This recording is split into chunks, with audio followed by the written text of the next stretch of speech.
अस्सलाम वालेकुम, मैं हूं अंसर खान बलोच। पिछले दिनों इंतहाई अफसोसनाक वाक़या पेश आया। साबिक़ MPA मोहतरम जनाब इफ्तिखार अहमद ख़ान बलोच को चंद गुंडों ने उनकी गाड़ी में तशद्दुद का निशाना बनाया, उनकी वीडियो बनाई और वीडियो जो है वो सोशल मीडिया पर वायरल कर दी।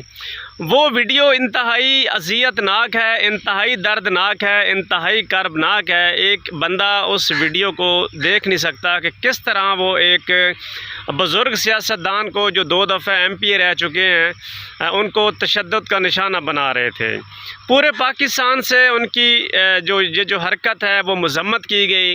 लेकिन एक चीज़, ये जो आज की मैं वीडियो बना रहा हूँ ये हमारे एक बहुत ही क्रेडिबल जर्नलिस्ट हैं, बहुत ही मशहूर व मरूफ सहाफ़ी हैं, मोहतरम जनाब इमरान रियाज़ ख़ान साहब।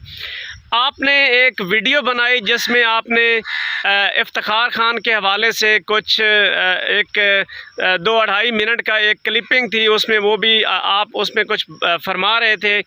तो मैंने आपकी वो वीडियो देखी है। इमरान रियाज़, आप पाकिस्तान के इंतहाई मोतबर सहाफ़ी हैं। आपकी जो इन्वेस्टिगेटिव जर्नलिज़म है वो लोग उसके बड़े मोतरफ़ हैं, लोग आपकी बातों पे बड़ा यकीन भी करते हैं।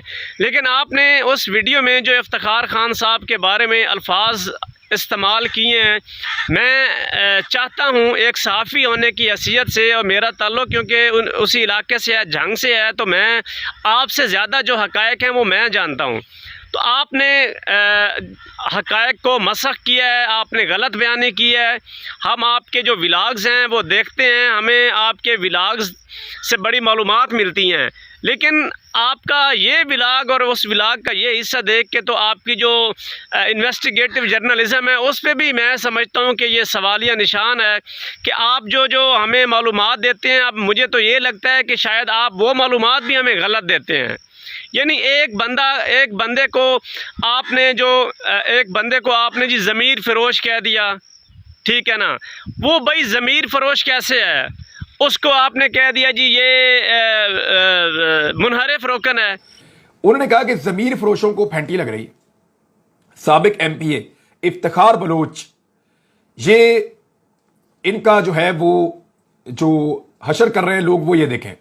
अच्छा, मैंने इसके बारे में फिर पता करवाया जंग से कि ये जो मुनहरिफ रुकन था इफ्तिखार बलोच, इसको ये लोग फैंटी क्यों लगा रहे हैं।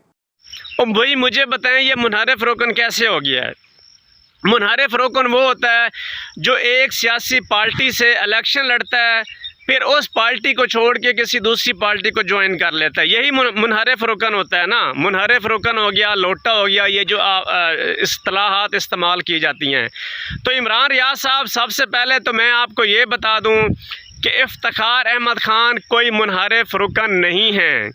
2008 में ये पहली दफ़ा आज़ाद हैसियत से इलेक्शन लड़े थे और ये इलेक्शन जीत गए थे। आज़ाद इलेक्शन जीतने के बाद ये जैसे होता है कि जो आज़ाद जब ये काबीना बनाई जाती है तो जो लोग होते हैं आज़ाद वो भी मुख्तलिफ़ पार्टियों में चले जाते हैं। तो इफ्तिखार खान बलोच ने ये जो पार्टी है वो ज्वाइन की थी, पाकिस्तान मुस्लिम लीग नून ज्वाइन की थी 2008 में इलेक्शन आज़ाद जीतने के बाद। फिर 2013 में ये नून लीग के प्लेटफॉर्म से इलेक्शन लड़े थे और 2014 या 15 में ये नाअहल हो गए थे। यानी पहली दफ़ा जब ये इलेक्शन लड़े थे तो मुस्लिम लीग ये आज़ाद लड़े थे, जिसके बाद इन्होंने मुस्लिम लीग नून ज्वाइन की थी। 2013 में ये मुस्लिम लीग नून के प्लेटफॉर्म से इलेक्शन लड़े थे, कामयाब हो गए थे। लेकिन 1-1.5 साल के बाद ये नाअहल हो गए किसी वजह से, जिसके बाद ज़िमनी इलेक्शन हुआ और ज़िमनी इलेक्शन में इनके सगे चाचू मोहतरम जनाब मोहम्मद ख़ान बलोच साहब वो मुस्लिम लीग नून के प्लेटफॉर्म से इलेक्शन लड़े थे और जीत गए थे। तो 2018 का जो इलेक्शन आया था, 2018 के इलेक्शन में ये क्योंकि नाअहल थे, इलेक्शन लड़ नहीं सकते थे, तो इन्होंने अपनी बेटी मोहतरमा अलीशा इफ्तिखार साहबा को इलेक्शन लड़वाया NA 114 से, और उन्होंने इलेक्शन लड़ा आज़ाद उम्मीदवार की हैसियत से। तो इमरान रियाज़ साहब, सबसे पहले तो अपनी ये तस्दीक कर लें कि ये कोई मुनहरिफ रुकन नहीं थे। आप जो भी आपको लगता है जी ये फलां को मार पड़ी है तो ये मुनहरिफ रुकन होगा। आप एक इन्वेस्टिगेटिव जर्नलिस्ट हैं, आपको थोड़ी सी तहकीक करनी चाहिए। एक बंदे आपकी वजह से लाखों बंदे देखते हैं आपके व्लॉग्स, और लाखों बंदों की नज़र में आप उनका इमेज आपने कितना डैमेज किया है। यानी आपने उनको मुनहरिफ रुकन कह दिया है, जबकि मुनहरिफ रुकन तो वो है ही नहीं। वो तो आज़ाद हैसियत से इलेक्शन लड़े और नून लीग में चले गए। अभी जो इलेक्शन हुए हैं, ये जो अभी ज़िमनी इलेक्शन हुए हैं 2022 वाले, तो इन इलेक्शन में भी ये आज़ाद उम्मीदवार की हैसियत से इलेक्शन लड़े हैं। मोहतरम जनाब फैसल हयात जब्बूवाना, क्योंकि ये मुनहरिफ हो गए थे पाकिस्तान तहरीक इंसाफ से, ये नून लीग में चले गए थे, तो नून लीग ने इनको टिकट दे दिया था, क्योंकि शायद इनका कोई मुआहदा था। मुआहदे की वजह से नून लीग ने फैसल हयात जब्बूवाना को टिकट दिया। फैसल को टिकट मिलने के बाद जो इफ्तिखार खान बलोच हैं, ये आज़ाद हैसियत से इलेक्शन लड़े थे। ये कोई मुनहरिफ कारकुन, ये कोई मुनहरिफ रुकन नहीं थे, पाकिस्तान तहरीक इंसाफ के मुनहरिफ नहीं थे, ये किसी भी सियासी पार्टी, ये तो नून लीग के अलावा किसी पार्टी में गए भी नहीं है, तो ये मुनहरिफ कैसे हो गए? ये आपने इमरान रियाज साहब, आपने ये बिल्कुल गलत बयानी की है। फिर आपने फरमाया जी कि ये मोबाइल कैमरा आगे रख लेते हैं, ये फिर लोगों को गंदी गंदी गालियाँ देते हैं, वहाँ पे वीडियोज़ बनाते हैं और सोशल मीडिया पे अपलोड करते हैं। तो वो पता ये चला कि झंग के लोग इसको इसलिए मार रहे हैं कि ये बहुत गंदी गालियां देता है। अब वो वीडियो मैं आपको चला नहीं सकता जो मैंने सुनी है, मैं कानों को हाथ लगा रहा था। ये शख्स खुद एक कैमरा के सामने बैठ जाता है, खवातीन को उनके नाम लेकर, मर्दों को उनके नाम लेकर ये गालियां देता है, बदतमीजी करता है। तो मेरे भाई इमरान रियाज साहब अपनी तस्वीर फरमा लें, ये कोई कैमरा आगे नहीं रखते, कोई मोबाइल पे ये वीडियोस नहीं बनाते, ना ये इनका सोशल, जहाँ तक मेरी मालूमात है इनका सोशल मीडिया अकाउंट ही कोई नहीं। ना ये ट्विटर इस्तेमाल करते हैं, ना ये फेसबुक इस्तेमाल करते हैं, और ना ही ये व्हाट्सएप इस्तेमाल करते हैं। ये इनके जो सोशल मीडिया पे मुख्तलिफ पेजेस वगैरह चल रहे हैं, ये मुख्तलिफ लोगों ने जो इनसे मोहब्बत करते हैं उन लोगों ने ये पेजेस बनाए और वही लोग चला रहे हैं। आप इनकी कोई आईडी फेसबुक पे कोई आईडी नहीं है, इनका ट्विटर अकाउंट ही नहीं है, जहाँ तक मेरी मालूमात है कोई इनका ट्विटर अकाउंट नहीं। और इनका जो व्हाट्सअप, इनका जो नंबर है और उस नंबर पर जो व्हाट्सअप चलता है वो भी इनके जो असिस्टेंट हैं वो चलाते हैं, ये खुद व्हाट्सअप भी नहीं चलाते।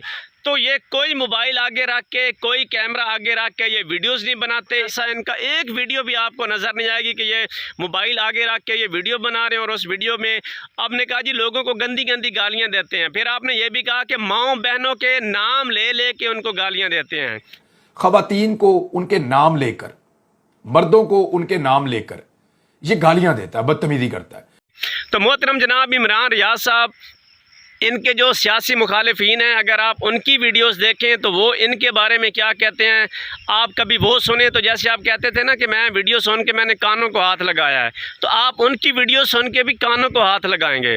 अब आपने कहा जी हर बंदे की गैरत होती है, तो भाई हर बंदे की अगर गैरत होती है तो इनकी भी तो गैरत है ना, इनकी गैरत नहीं है।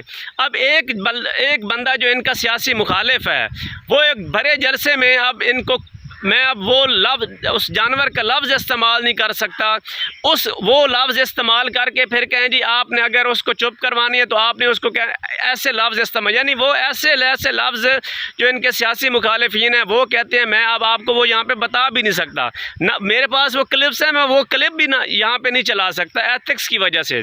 अब वो बंदे अगर इनके बारे में गलत लफ्ज़ इस्तेमाल करें वो ठीक है, वो जस्टिफाइड हैं, लेकिन उनके रिएक्शन में अगर ये बंदा भी उनको कोई बात कर देता है वो भी मजाक के अंदाज में, अगर आप इनकी तकारीर सुने तो ये इनका जो लबो लहजा होता है वो ज़्यादातर मजाक के अंदाज में होता है। जैसे हमारे ये एक कल्चर है वक्ती टाइप, तो उस टाइप में ये लोगों से बातें करते हैं, कभी कभी ये सख्त बातें भी कह जाते हैं, कभी कभी ये हम भी इस चीज़ को मानते हैं, एक्सेप्ट करते हैं कि ये कभी कभी इनकी जो ज़ुबान है वो ज़्यादा ओवर हो जाती है, ये दूसरे इंसानों के नाम भी बाज़ दफ़ा बिगाड़ लेते हैं, उनके बारे में गलत अल्फाज भी इस्तेमाल कर देते हैं। तो ये जस्टिफिकेशन उसकी ये तो नहीं बनती कि आप उस बंदे को आप वहाँ पर सरेआम उसकी वीडियो बनाएँ, उसको मारे पीटें और वो वीडियो सोशल मीडिया पर वायरल कर दें। ये किसी की गैरत भी ये गवारा नहीं करती, जो भी गैरत गैरतमंद इंसान होता है। अगर सियासी मुखालिफिन जलसों पे एक दूसरे के खिलाफ सियासी बयान देते हैं तो उन बयानों का जवाब वो जलसों में सियासी तकारीर में देना, ये कोई तरीका है कि एक बंदे को आप इतना बेइज्जत करें और उसकी इस तरीके से वीडियो बनाएं? वो वीडियो बंदा देख ही नहीं सकता। तो हर बंदे की सेल्फ रिस्पेक्ट होती है, किसी बंदे की ये गैरत गवारा नहीं करती कि उसके साथ कोई इस तरह काम करे। तो ये भी तस्वीर फरमा लें, ये कोई ऐसा काम नहीं करते।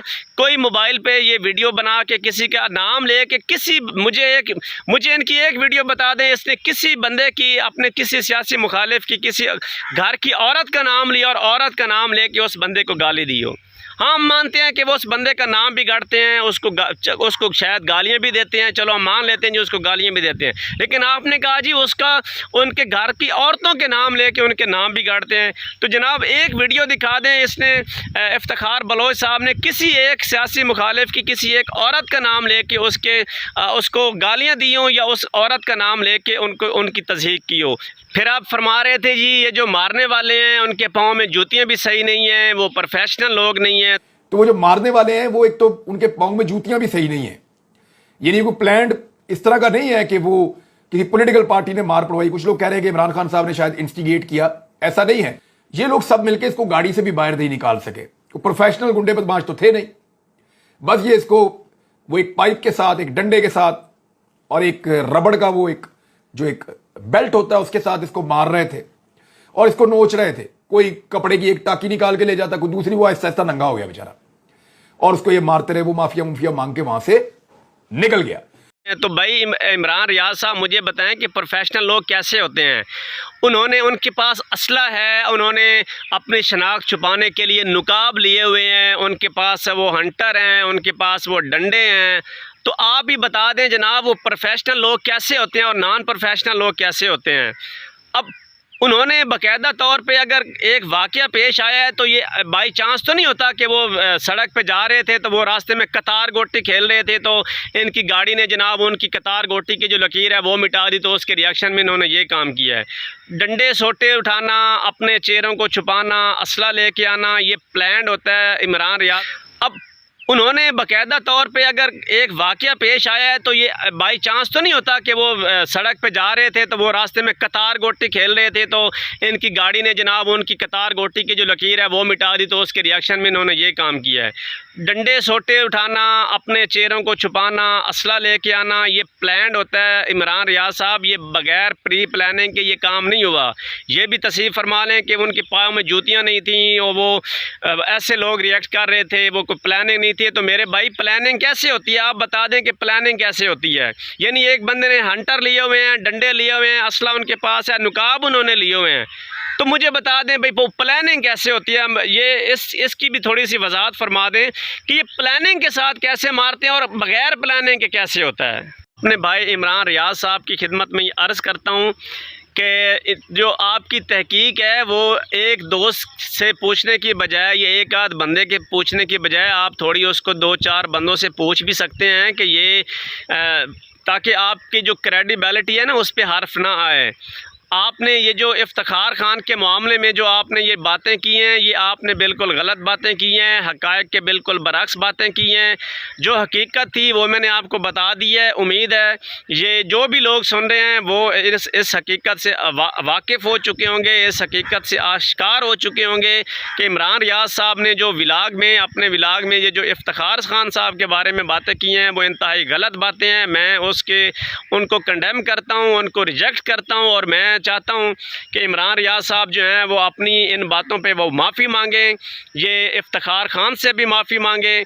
मैं किसी की वकालत नहीं कर रहा, लेकिन आपने हक़ाइक़ को मसख़ किया है तो उन हक़ाइक़ की बुनियाद पर मैं आपको कह रहा हूँ as a journalist, as a सहाफ़ी आपको ये गलत बातें नहीं करनी चाहिए, आपको इन बातों पर माफ़ी मांगनी चाहिए। बहुत शुक्रिया।